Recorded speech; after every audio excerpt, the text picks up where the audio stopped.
Good afternoon. आप सभी का हमारे यूट्यूब चैनल एजुकेशन जानकारी पर स्वागत करता हूं, वेलकम करता हूं, इस्तकबाल करता हूं।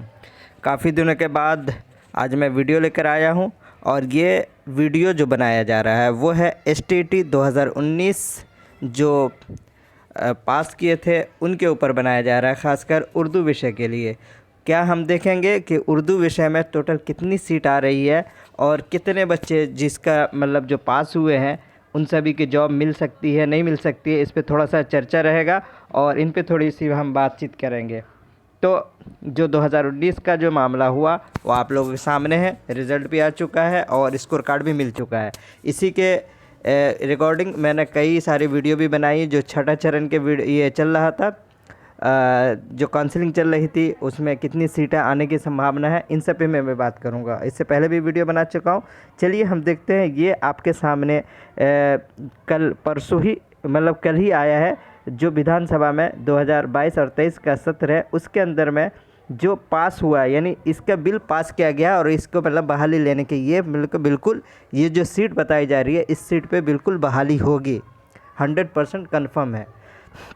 इससे पहले 37,000 की बात चल रही थी या फिर 33,000 की, उन सब से अगर देखेंगे वहाँ कुछ अलग हट करके मतलब सीट के बारे में बात की जा रही है। अगर हम यहाँ देखेंगे तो ये आपके सामने है 13 नंबर कॉलम, आप लोगों ने भी पढ़ा है।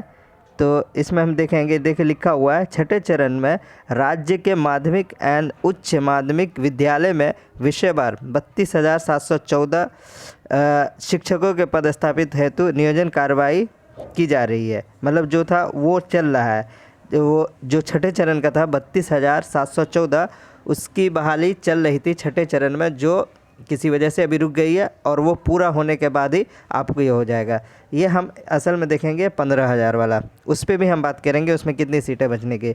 यहाँ आप देख सकते हैं 7वें चरण में उत्क्रमित उच्च माध्यमिक विद्यालय एवं नव स्थापित उच्च माध्यमिक विद्यालय के अंदर क्या है, शिक्षक के लिए 40,665।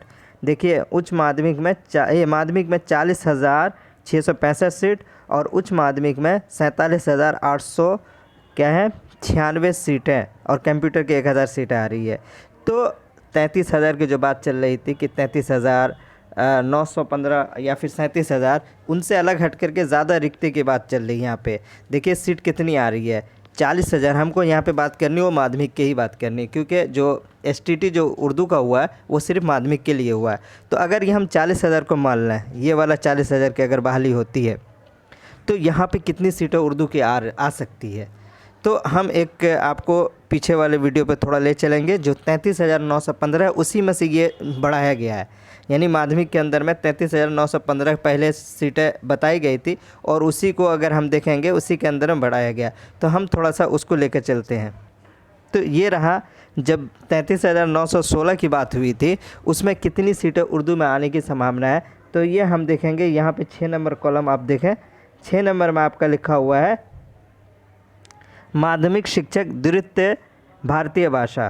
तो द्वितीय भाषा में आपका उर्दू, संस्कृत और मैथिली, ये 3 लैंग्वेज आते हैं। और सीट की बात करें तो यहाँ पे जो है नव सूचित जो नया स्कूल को अपग्रेड किया गया उसी स्कूल के बारे में भी वहाँ पे जानकारी दी गई है और ये भी सीट उसी की जानकारी के मुताबिक है। अगर हम उन्हीं को मानते हैं तो यहाँ पे जो सीटें हैं वो है 5700 कितना है 91, यानी 5791 सीटें यहाँ पे बन रही है द्वितीय भाषा में। अब इसमें संस्कृत है, संस्कृत की बात करें तो संस्कृत में ज़्यादा सीट नहीं होती है, बहुत सारे कम। अगर STT भी हुआ तो आप देखेंगे 100 सीटें थी और 100 के करीब बच्चे ने फॉर्म भरा था, उसमें से 50 बच्चे ही पास हुए थे। चलिए उनको मान करके अगर हम उनको इस 5700 में से अगर हम 700 दे देते हैं संस्कृत को तो इधर बच जाता है 5,000। 5,000 में से आप संस्कृत और उर्दू को आपको डिवाइड करना है। तो हम यहाँ पर अगर मान के चलते कि हमने संस्कृत को यहाँ पर 3,000 दे दिया, 3,000 अगर हम इसमें से निकाल देते हैं 5,000 में से तो हमारे पास यहाँ पे टोटल भी बचता है 2,000। चलिए उर्दू में हम यहाँ पे 2,000 ही लेते हैं और अनुमान भी है 2 से 2,500 सीटें हमें यहाँ पे मिलने की चांसेस है। तो 2,000 सीट हमारी यहाँ पे हो गई। चलिए एक तरह से हम मान लेते हैं।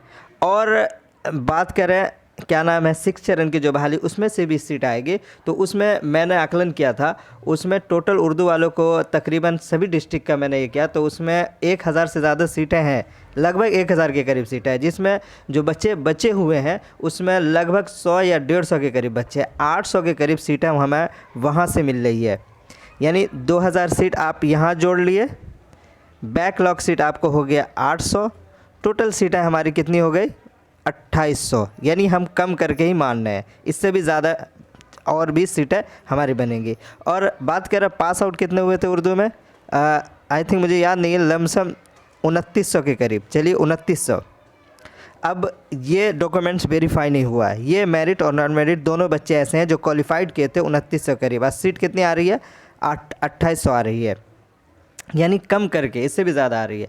और क्या नाम है, अभी डॉक्यूमेंट वेरीफाई नहीं हुआ, बहुत सारे ऐसे बच्चे होंगे मेरे ख्याल से, क्योंकि मेरे जानने वाले में भी ऐसे हैं जिनका मैंने ये क्या पुष्टि की है कि सब्जेक्ट भी उनका कोई और था, उन्होंने फॉर्म भर दिया, या फिर वो 2019 में उन्होंने बीएड पास नहीं किया था और उन्होंने फॉर्म भर दिया था और उन्होंने पास कर लिया था। तो बहुत सारे ऐसे बच्चे, चलिए हम इसमें से 100-150 बच्चे ऐसे इनको निकाल देते हैं। तो 2900 में से अगर हम 200 या 150 को क्या नाम है डॉक्यूमेंट वेरीफाई में से अगर हम निकाल देते हैं तो हमारे पास बच्चे 2700। अब 2700 में से भी अगर हम अभी क्या नाम है मेरे जानने वाले मेरिट वाले ऐसे बच्चे, हमारे दोस्त ऐसे हैं जिनका मतलब 50 बच्चे की मैं बारे में जानकारी खुद दे रहा हूँ, जिनके बारे में मुझे पता है, जिनमें से 25 या 30 के करीब ऐसे बच्चे हैं जिनका DSSB दिल्ली में हो चुका है। यानी DSSB दिल्ली वो जो यहाँ पे दिल्ली गवर्नमेंट कराती है वो पास हो चुके हैं और उनकी नौकरी यहाँ लगने वाली है, और वो STT को ना लेकर के दिल्ली को प्रीफर कर रहे हैं। 30 बच्चे ऐसे हैं, और 15 से 20 बच्चे ऐसे हैं जिनका जो ट्रांसलेशन क्या नाम है अनुवादक का जो निकला है उसमें भी मेरिट वाले STT 2019 के 15 से 20 बच्चे ऐसे हैं जिनका वहाँ हो चुका है। यानी लमसम अगर हम बात करें तो 50 बच्चे हमारे यहाँ से भी कम हो रहे हैं, यानी यहाँ से निकल रहे। तो हमारे पास कितने बचे 27 में से अगर हम 50 निकाल लें तो टोटल हमारे पास अब सीटें बच्चे बच गए 2650, और सीट हम जोड़े थे कितना 2800। अब 2800 सीट है तो इसमें ये नहीं कि 2800 का 2800 सीट ही बन जाएगी, इसमें से ऐसे ST और SC की सीट जो हमारे उर्दू के लिए कोई मतलब काम के नहीं है, बहुत कमी अगर इक्का दुक्का कहीं से अगर हो जाए, लेकिन कोई कास्ट में ऐसे ST SC आते नहीं है। बाकी BC EBC और EWS और जनरल हो, ये उर्दू वालों को फ़ायदा होता है। तो जहाँ तक मैं आकलन कर रहा हूँ कि उर्दू वाले को कोई दिक्कत नहीं है, तकरीबन वो सभी बच्चे पास हो जाएंगे, उन सभी बच्चों का जॉब लग जाएगा जिन्होंने STT में पास किया है। ये तो रही कि अगर आपका क्या नाम है एकेडमिक बेस पे लिया जाए, यानी बीएड और बीएड प्लस मिला करके, तो मेरे ख्याल से आई थिंक 55 से 60% के ऊपर वाले बच्चे होंगे, यानी कैटेगरी में आई थिंक 60 से ऊपर जनरल वालों को जा सकता है और 60 से नीचे। इसका भी मैं एक सर्वे करा रहा हूँ कि अगर एकेडमिक पे अगर बहाली हो तो कितना % जा सकता है। तो आई थिंक सभी का हो जाएगा, लेकिन फिर भी कुछ बच्चे रह सकते हैं जिसका बाद में हो सकता हो, अगर जिस तरह सरकार की मंशा उन्होंने कहा कि हम क्या मेरिट और नॉन मेरिट को बराबर इक्वल करके हम इस तरह कर रहे हैं। और अगर क्या नाम है STT मार्क्स पर हो तो मेरे ख्याल से उसमें भी लमसम जो भी 80 से ऊपर क्रॉस किए हैं उनका हो सकता है। बहरहाल मैं इन दोनों का ही सर्वे कराने जा रहा हूँ, पहले आप इसको देखें और आप अपना क्या नाम है अनुमान और राय जाहिर करें कि क्या आपकी राय है, और क्या मैं क्या नाम है उर्दू वालों का जो क्या नाम है सर्वे है एकेडमिक मार्क्स पे एक करा दूं और एक STT मार्क्स पे। अगर सरकार की मंशा होती है कि एकेडमिक मार्क्स पे लेने की, तो वो एक सर्वे हमारे पास काम आ सकता है कि हम देख सकते हैं कितने बच्चे हैं जो